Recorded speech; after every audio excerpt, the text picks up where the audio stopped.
Hi, everyone. Thank you for checking in at the Inner Game of Change podcast, where we focus on exploring the multi-layers of managing organizational change. My guests cover a diverse number of critical topics to enable effective and sustainable change adoption, including communication, leadership, training, change practice, process design, change capability, and much more.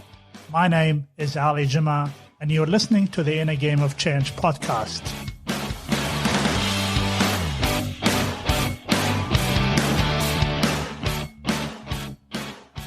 My guest today is the award-winning author Kate Christiansen to chat about her book, The Thrive Cycle. Kate is a global adaptive performance specialist who shows people and organizations how to harness the opportunity of disruptive change. I'm grateful to have Kate chatting to me today. Well, Kate, welcome to the Inner Game of Change podcast, and thank you so much for your time. You're welcome. Thank you. Kate, we are here today to talk about or cover some parts of your book, The Thrive Cycle.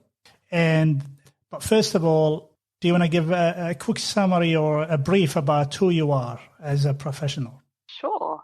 So I'm an adaptive performance specialist, a specialty that comes from 25 years of leading change and finding my way through disruption in various environments across the world. I guess what I'm most known for is the way we think about change and helping people to unlock new pathways through uncertainty. And I guess making the unexpected more expected, so it's less scary and easier to navigate. Great. And how many books you've written? I have so far, well, how many books have I finished is probably... I've finished 2 books, Curly Conversations being my second book and The Thrive Cycle, my first one. But I reckon in the process of that, I think I've probably written about 5 or 6 books and stopped 3/4 of the way through. Which is not very abnormal for a lot of authors, right? No, exactly. It's, especially, I think, writing a book is a really useful, although time-consuming way of clarifying your thoughts. And often when they're written down, you go, oh, no, that's not what I mean. Whereas when they're in your head, they can, circulate around like a washing machine and you never actually land them. So, yeah. Yeah, and I think a recent guest on the Inner Game of Change podcast, we did talk about why writing is important. Yeah. One of the things I hadn't appreciated when I wrote The Thrive Cycle, that I'd finished it and it was ready to launch. And I had this sudden moment of quite intense anxiety, this sudden realization that I was putting my ideas out and on display, like putting them in the window. Yes. And actually that you had to front up behind them. I hadn't appreciated that until I wrote that book. Yes. And I look, talking about the Thrive Cycle, I love it. I've read it and I've taken a lot of points for me to apply in my practice. It's almost like a toolkit or a survival kit for organizations. When you wrote that book, The Thrive Cycle, who was your audience? Who were you trying to reach out to? It was at multiple levels. So it was in corporate organizations. So reaching out to leaders, what I was trying to do, and I still fundamentally believe this, that the way we think about change and the way we think about disruption, the world has changed, but the way we think about change hasn't. We're still in the 1990s with a lot of our thinking. And what I wanted to do was overcome some of the, I guess, the things that have happened as part of industrialization. Many roles, instead of being broad, have gone deep, and the silos and the siloed thinking that had happened with that. And the way that we have as humans to simplify our worlds compartmentalized a single process into parts and then disconnected those parts. And so the Thrive cycle was, my goal was to put the parts back together and to help us connect from the whole world of seeing opportunities all the way through to capturing them and delivering the change that comes from those opportunities. Great. I am not going to go through the details of it. I'd like our listeners to actually get hold of a copy, and they're available on the major retailers. In your book, you mentioned that most organizations do have a Thrive cycle. They just don't know it. Yes. Yeah. And so what I meant by that was that the Thrive cycle wasn't really often there are, in the change space, there are methodologies that come in and you need to apply those methodologies or processes over the top of things. What I was wanting to identify with the Thrive cycle was to say, these are parts that you already have. You already do these things. What I'm saying is how you think about them and how you put them together makes the difference between, it's like if you imagine a body and you've got arms and legs and head not working in the same way. What I was saying is you've got all of these things. If you just think about it differently and think of them as one whole, it will enable you to operate in a more holistic way.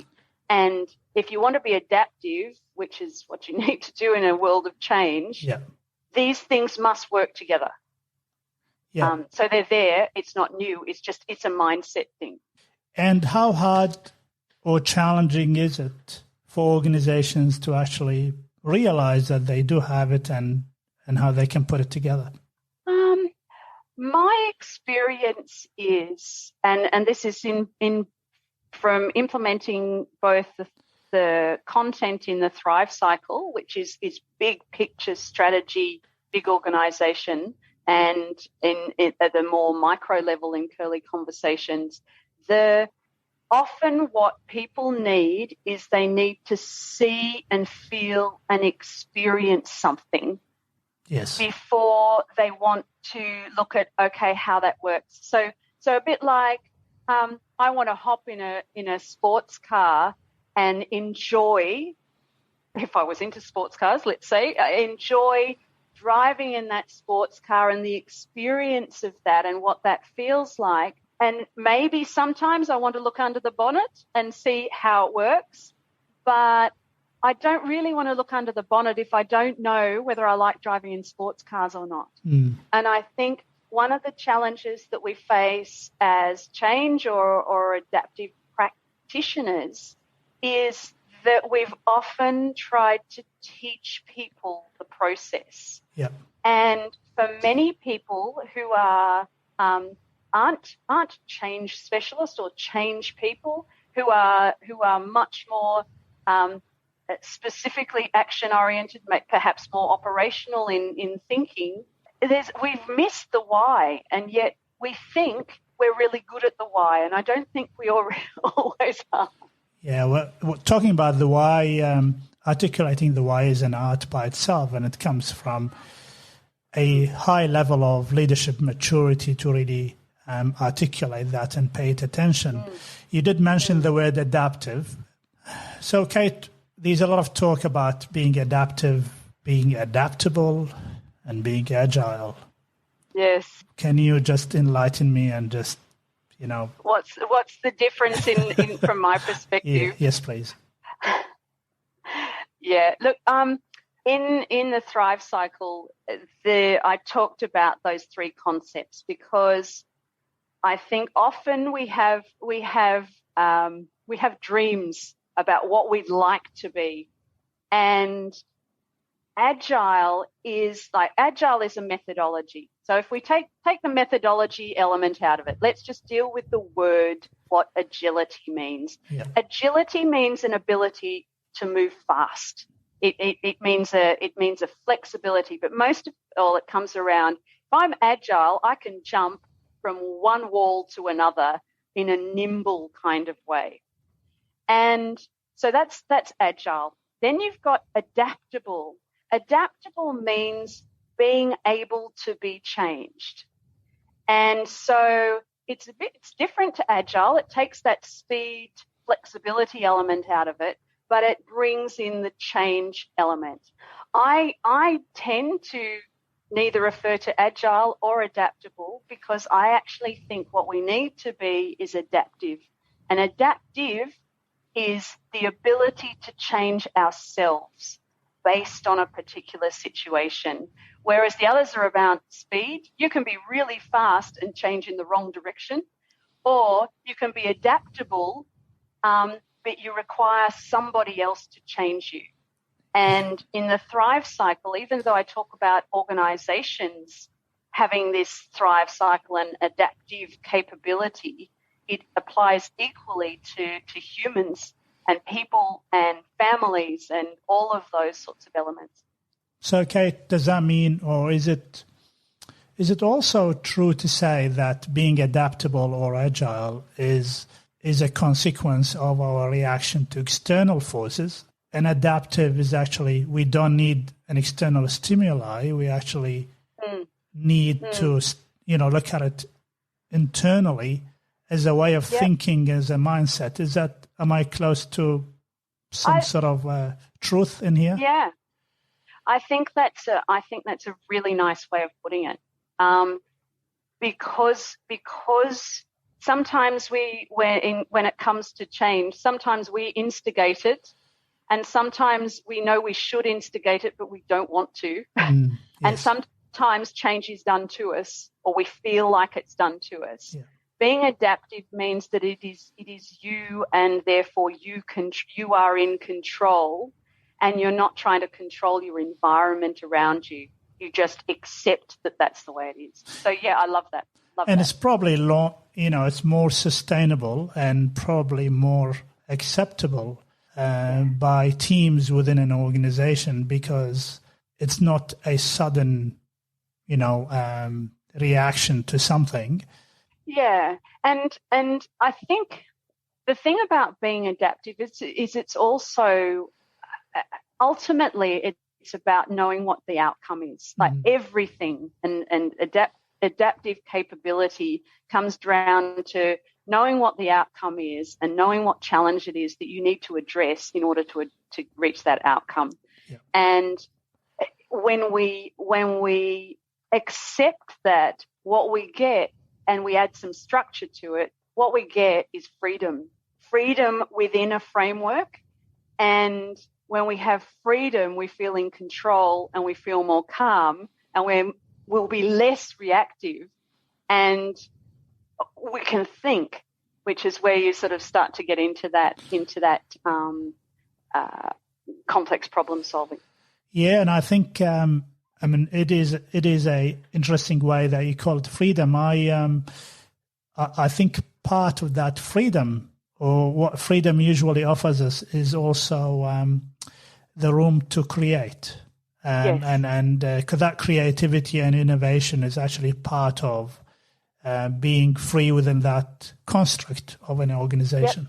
Yeah, and I think one of the things that in my work I'm, I guess, working with and wanting to nurture is that change. It used to be sort of 20 years ago we were talking about change leadership, and now change leadership, it used to be that the change was over there, and you'd remember this, Ali, the change was over there, and then we have business as usual, and we have our projects doing the change, and then we have business as usual. And as time's gone along and those two worlds have come together, what change leadership kind of, yes, there are still really useful concepts in it, but what it's about is complex problem solving and doing it collaboratively and harnessing the collective intelligence of your team. And it's all about people with process underneath. And when you look at problem solving, often the way it's been done is process over the top. Here's your 5 steps to solving a problem. and it doesn't take into account the people side. And that just, as you know, just leads you down a path that is not going to get you to where you want to be. Yeah. I mean, the whole idea of why change management as a practice sort of came into being, I think, after the 90s, when process improvement was at its peak, and they realized that, God, we're spending a lot of money on a process improvement, but we're not seeing any results. And that's because the people side was missing from the whole picture. Yes, that's right. Yeah. That's right. In your book, Kate, you talk about 4 different types or profiles of organizations. They're all related to water. Swimmers, splashers, sinkers, surfers, and surfers. Yeah. Surfers. And I like it. I mean, I don't swim myself, but I like the idea. And I thought about it over the last couple of days, because I tried to categorize the organizations I worked for. And sometimes the organization is a surfer, but they've got a lot of swimmers or sinkers. So, but in general, I would like you to just maybe define the 4 types for us. Yeah. So where this came from is that I grew up in Canberra, and like all good Canberrans, I used to go down to the coast, down to the south coast, Bateman's Bay, and spent a lot of time when I was growing up in the water. And there were a lot of, while I never was a surfer myself, I spent a lot of time on the beach watching the surfers out in the ocean. And what occurred to me was that the mindset of a surfer is very similar to the mindset that we need as a leader when we are leading through disrupted environments. So that whole adaptive mindset, because a surfer doesn't go into the ocean wanting it to be calm. They go into the ocean wanting it to have a swell and wanting it to have waves, and they don't try to control it. So they look at what's there, and they work with the ocean to get the wave. They don't go, oh, that's a rubbish wave. It's not my perfect wave. I'm not going to do anything with it. And so this was kind of the context for these 4, I guess, personas, if you like. And they were based on my couple of decades of working with organizations like you. And so the surfer is kind of at the top of these organizations, one that kind of takes responsibility for itself and has a mindset of the world, and our world is always changing, and our job is to adapt and make the most of it and get the outcome that we want in whatever the environment is. And so then you get the swimmers, who are the organizations that are very strong, often very, very often large, have often been around for a long time. So they are really good. I think of them as people who can do laps in a pool. Like you put them in a pool, they can keep on swimming and swimming and swimming because they've got it all worked out and they've trained to be able to swim lanes. The challenge for swimmers, so they are good organizations. The challenge is when you put them in the ocean, what happens is they're used to a flat or a calm environment. So when they try to apply the same way of swimming in the ocean, they find it much more difficult. And what they spend is a lot more energy trying to do what they did in the pool instead of doing things differently and thinking differently about what am I here to do. Yeah. So that's the swimmers. Because in the swimming pool, you think of the lanes as the rail guards. So they've got a structure around them, and they've got a length, and they know what that length is, and they know how many laps. So there's a lot of structures in there for them. You go to the sea, and there is no structure. You don't know what's in the water. No, and you're exposed to the elements as well. So exactly, it's and yet it doesn't mean that they're not good swimmers. No, and this is, I think, a fundamental element, not just through the Thrive cycle, but through all of the work that I do, is that one of the things that holds people back and holds organizations back from being more adaptive and better at change is that they feel that if they let go of their being good at swimming, the stuff that they've spent years or decades doing, that they will somehow be less, and that their expertise and what has made them special until now will mean that they are no longer as special. And this applies for people and for organizations. Sure. So it's about saying, yeah, sometimes you don't need to be a really good swimmer, and that's great. But for the times that you don't need, when you need to be more of a surfer, what you just need to change your mindset and say, I'm not here to control the ocean, I'm here to adapt to it, as opposed to swimming my lanes and those sorts of things. Yes. So that's our swimmers. And then we get to the splashers.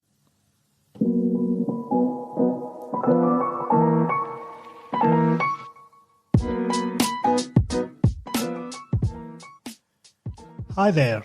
Thank you for listening to this podcast. For more podcasts, check us out at theinnergameofchange.com.au.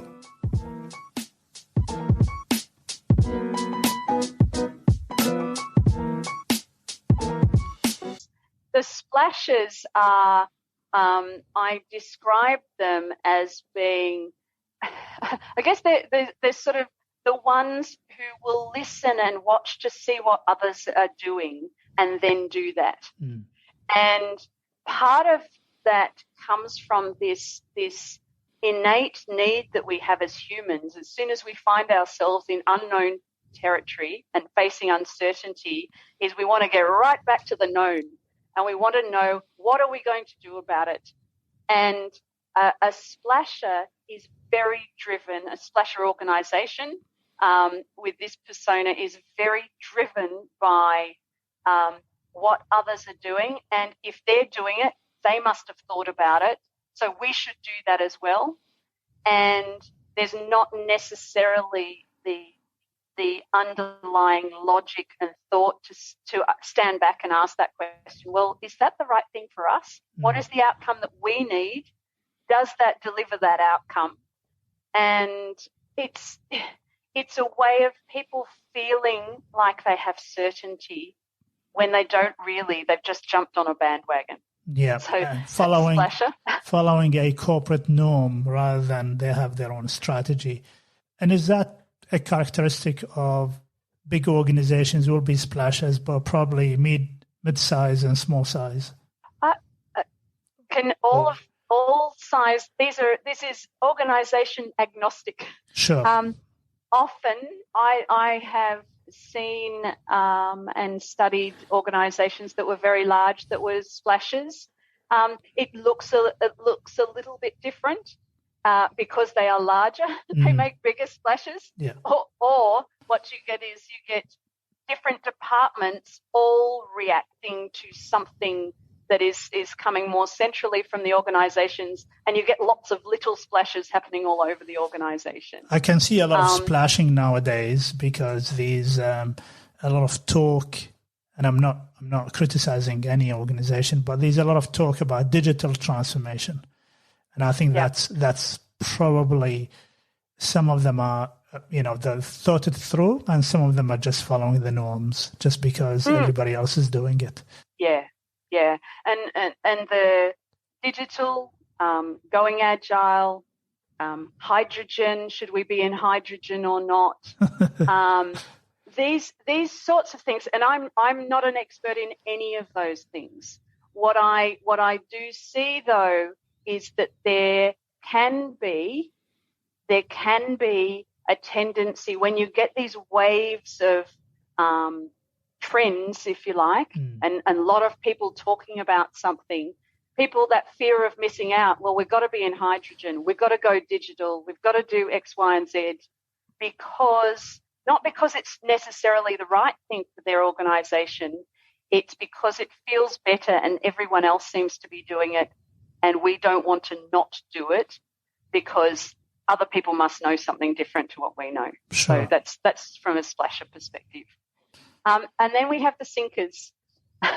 And the sinkers, bless their cotton socks, sinkers are, and look, in fairness, in absolute fairness, you look at this in COVID context, from a pandemic perspective, I think I would include myself that I've done a fair whack of splashing myself. When we get into deep change and deep uncertainty, often we need to splash around a bit. And this is what the difference between, say, a splasher and a sinker is. A splasher eventually comes together and goes, oh, hang on, I need to do something differently. A sinker just keeps on going, doesn't take feedback, doesn't change the way because it's on a path, and then just can't keep going because the world goes past. Of course. Yeah, of course. And I love it. I'll be using this analogy for a long time. And they're all reflections of leadership, really, and how leadership thinks about whether they want to be in the innovation and the surfing space or they want to be in the swimming space. And ultimately that's where, at least it's a good place to be, to either be a surfer or a swimmer. But, and rather than the other two. Yeah, and I think something from a listener perspective is that sometimes there can be a perception that innovation is, running around trying everything without a context. And that approach to innovation is actually splasher behavior. It's knowing where you're trying to get to and recognizing there are 1,000 different ways to get there and trying different ways to get to that same outcome. That is innovation, and that is surfer behavior. Yeah. Kate, from talking about COVID-19, so over the last, almost 2 years now, what would be your top 3 key observations about how organizations are managing the uncertainty that is associated with COVID-19? I think the sudden, all-encompassing size of COVID has meant that no organization, no matter how adaptive, I haven't come across an organization that has, mastered COVID. When you lift the cover and you look underneath, everyone's a bit messy. Yes. And I think the organizations that have been most successful are, the ones that looked for the opportunity as opposed to seeing the downside. And the ones that have had the greatest challenge are the ones for whom COVID took away their base of business. Not just their customer base, but the base of their business. You look in small business, you look in things that were relying on physical presence, and suddenly you can't do that. Those that were able to go, oh, hang on, but how do we create value? Let's go in another direction. That pivot thing that we talked about earlier. Yes. That has been key, but there haven't been many organizations that have been able to do that in my experience. But I'm, as someone who specializes in being adaptive, I think there are lots of people who are still working incredibly hard, being adaptive, and still only just, staying above water. If we come back to a surfer splasher analogy, even when you get a surfer, like an experienced surfer in an incredibly big swell, it doesn't matter how good a surfer you are. Sometimes our environment is so disrupted that what it's about is just holding on to your board. Yes, yeah. And I think for many organisations, they're still there. Yeah. Others were lucky enough to not have such big swell, or to be in a position to be able to ride the wave. But there's been a fair amount of luck in that as well. Yeah, I think it's a fair amount of luck. I think that's probably a fair assessment. Look, my observation, when there was a time of uncertainty, some organizations have shrunk to survive. And that shrinking is reflected in, laying people off, contracts, and all that stuff. Yes. I would have thought, and I'm sure there are organizations out there that, the retail market pivoted so many times. I would have thought that good leadership will not shrink because that's the natural thing to do. Good leadership will actually look for opportunities rather than shrinking and say, we're going to ride the wave and see what happens later. So I definitely have seen and observed that shrinking in there, and that is driven by leaders, and which meant that some organizations have lost some good talent, which is not going to go back to them. And the other thing is that obviously the hybrid of working from home, and which is also another interesting challenge for organizations, because how are they going to deal with this particular challenge? And not many organizations have actually made a stand around whether they would like their workforce to work from home or not. I think everybody's kind of waiting now to see what others are doing. Waiting to see what others are doing and then applying what others are doing rather than understanding the outcome that they need. One of the things, I was talking with a leader, working with a group of leaders on this topic, and one of the things we were talking about was, I spend a lot of time thinking about asking the right question and when is the right time to ask a particular kind of question. And what we're doing and what I'm finding and what was happening in this leadership team was they were asking a lot of how and what questions. And there are kind of 7 starting points of a conversation. And that at the top of, if you think of it as a ladder, at the top of the ladder are the what and the how questions. And that's the comfortable side when we get into that action-oriented conversation. So we're saying, what should we do and how should we deal with working from home? How should we deal with vaccinations? How should we, all of these things that are like a level 6 or level 7 conversation. Yeah. And what I was saying to this team and what we're doing is, okay, let's go back. Let's start the conversation at the beginning, which is around, what is it that we're trying to achieve? What outcome do we want? What are the factors that drive that outcome? How do people and the way that they work relate to that?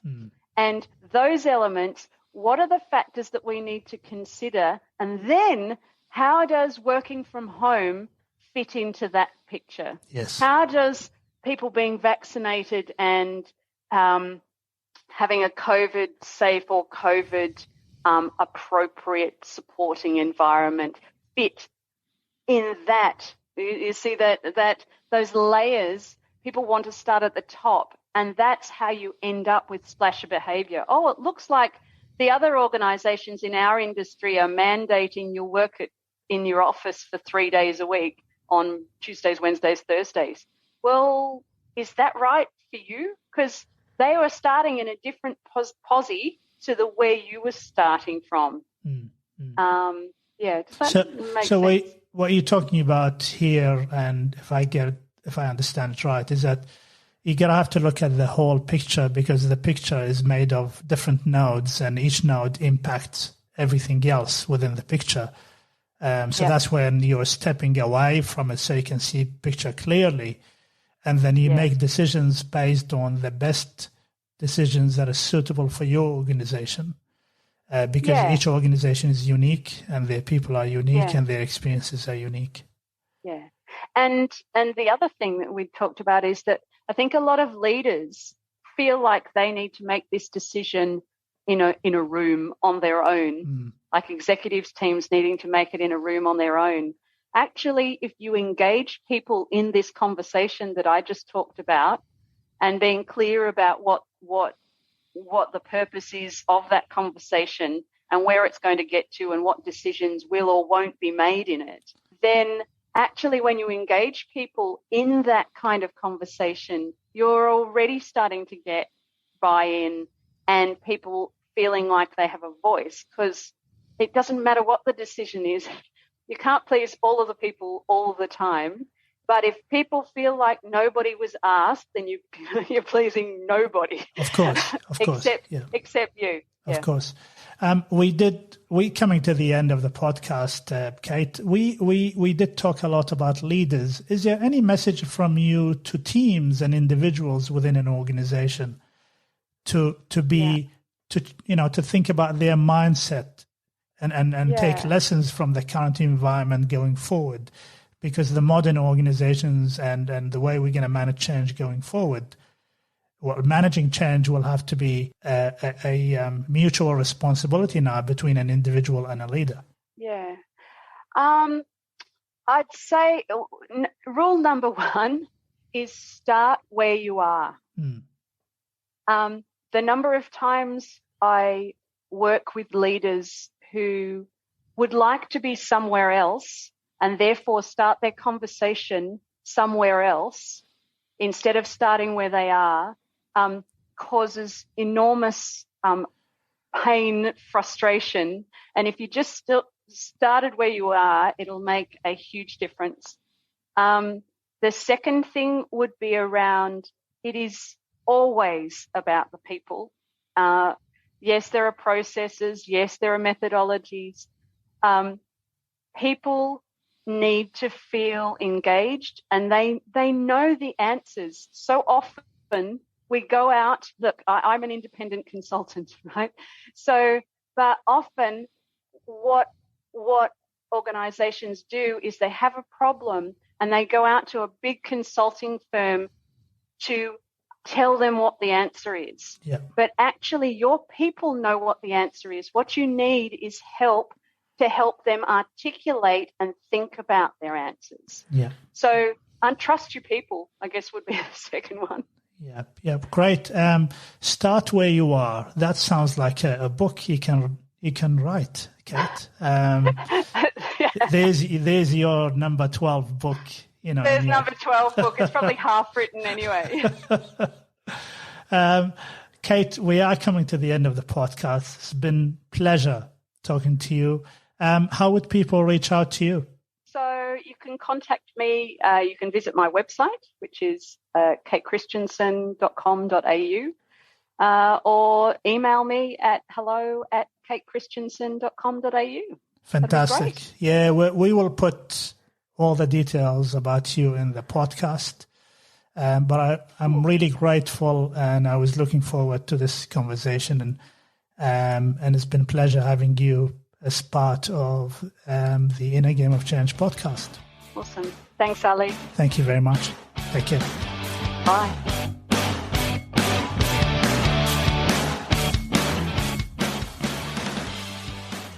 Hi, everyone. I hope you enjoyed listening to this episode of the Inner Game of Change podcast. To know more about our guests and this episode, check out the innergameofchange.com.au website. And remember to subscribe. I can't wait to share with you the next episode. Until then, stay well and stay safe.